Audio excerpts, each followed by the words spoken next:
what I really did was I just followed nature, and nature doesn't know monocultures, but a natural forest has multi-layers. That means that both in the ground and above the ground it can make better use of the available light. It can store more carbon in the system. It can provide more functions, but it's more complicated.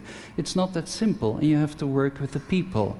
So what we do is also, just like nature, we grow fast-planting trees, and underneath that we grow the slower-growing primary rainforest trees of a very high diversity that can optimally use that light. And then what is just as important, get the right fungi in there that will grow into those leaves, bring back the nutrients to the roots of the trees that have just dropped that leaf within 24 hours. And they become like nutrient pumps. So you need the bacteria to fix nitrogen, and without those microorganisms you won't have any performance at all. And then we started planting, only 1,000 trees a day. We could have planted many, many more, but we didn't want to, because we wanted to keep the number of jobs stable. We didn't want to lose the people that are going to work in that plantation. And we do a lot of work here. We use indicator plants to look what soil types, so what vegetables will grow, but what trees will grow here. And we have monitored every single one of those trees from space. This is what it looks like in real. You have this irregular ring around it with strips of 100 meters wide with sugar palms that can provide income for 648 families. It's only a small part of the area. The nursery in here is quite different. If you look at the number of tree species we have in Europe, for instance, from the Ural up to England, you know how many? 165. In this nursery we are going to grow 10 times more the number of species. Can you imagine? You do need to know what you are working with, but it's that diversity which makes it work, that you can go from this zero situation by planting the vegetables and the trees, or directly the trees in the lines in that grass there, putting up that buffer zone, producing your compost, and then making sure that at every stage of that upgrowing forest there are crops that can be used. In the beginning maybe pineapples and beans and corn. In the second phase there will be bananas and papayas. Later on there will be chocolate and chilies. And then slowly the trees start taking over, bringing in produce from the fruits, from the timber, from the fuel wood. And finally the sugar palm forest takes over and provides the people with permanent income. On the top left, underneath those green stripes, you see some white dots. Those are actually individual pineapple plants that you can see from space. And in that area, we started growing some acacia trees that you just saw before. So this is after 1 year, and this is after 2 years. And it's green. If we look from the tower, this is when we start attacking the grass. We plant in the seedlings, mixed with the bananas, the papayas, all the crops for the local people, but the trees are growing up fast in between as well. And 3 years later, 137 species of birds are living here.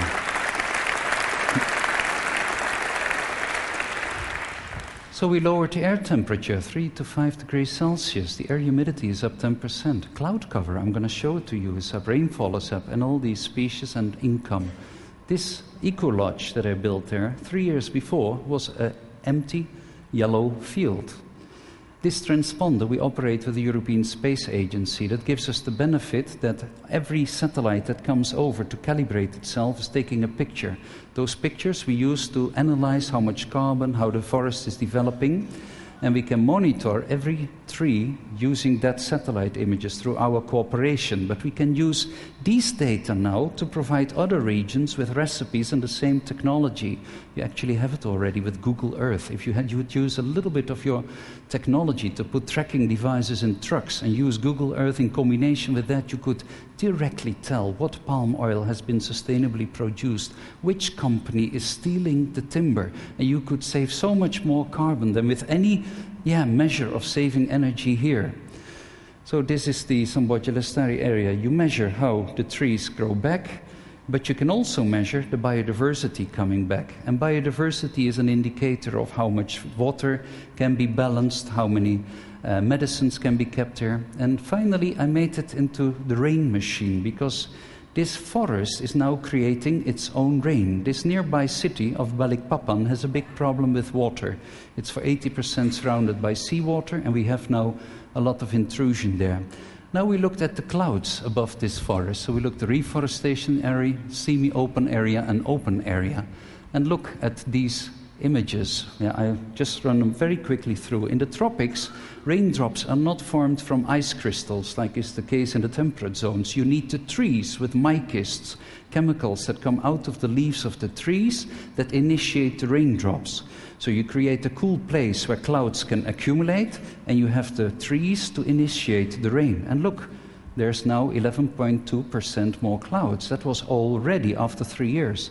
If we look at the rainfall, it was already up 20% at that time. But let's look at the next year. And you can see that that trend is continuing, where first we had a small cap of higher rainfall. That cap is now widening and getting higher. And if we look at the rainfall pattern above Samboja-Lestari, it used to be the driest place. But now you see consistently a peak of rain forming there. So you can actually change the climate. When there are trade winds, of course, the effect disappears. But afterwards, as soon as the wind stabilizes, you see that again the rainfall peaks come back above this area.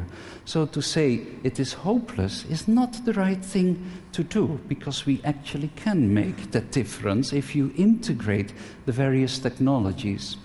And it's nice of the science, but it still depends mostly upon the people, on your education. We have our farmer schools. But the real success, of course, is our band, because a baby is born, we will play, so everyone's our family, and you don't make trouble with your family. This is how it looks. We have this road going around the area, which brings the people electricity and water. From our own area, we have the zone with the sugar palms, and then we have this fence with very thorny palms to keep the orangutans that we provide with a place to live in the middle and the people apart. And inside we have this area for reforestation as a gene bank to keep all that material alive, because for the last 12 years not a single seedling of the tropical hardwood trees has grown up, because the climatic triggers have disappeared. All the seeds get eaten. So now we do the monitoring on the inside, from towers, satellites, ultralights.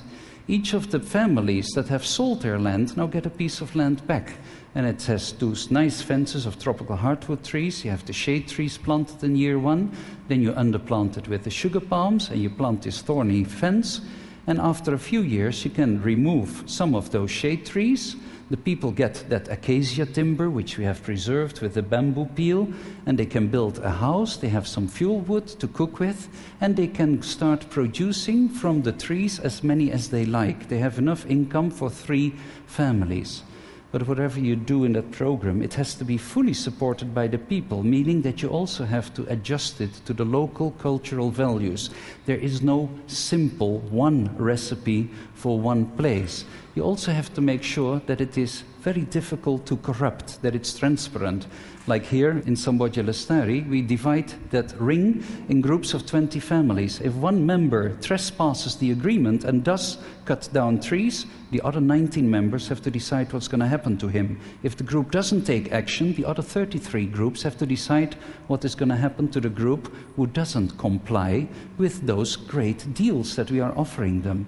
In North Sulawesi, it is the cooperative. They have a democratic culture there. So there you can use the local justice system to protect your system. So in summary, if you look at it, in year one, the people can sell their land, they get income, but they get jobs back in the construction, in the reforestation, working with the orangutans. They can use the waste wood to make handicraft. They also get free land in between the trees where they can grow their crops. They can now sell part of those fruits to the orangutan project. They get building materials for houses, a contract for selling the sugar, so we can produce huge amounts of ethanol and energy locally. They get all these other benefits, environmentally, money, they get education. It's a great deal, and everything is based upon that one thing: make sure that forest remains there. So if we want to help the orangutans, what I actually set out to do, we must make sure that the local people are the ones that benefit. And I think the real key to doing it, to give a simple answer, is integration. I hope if you want to know more, you can read more.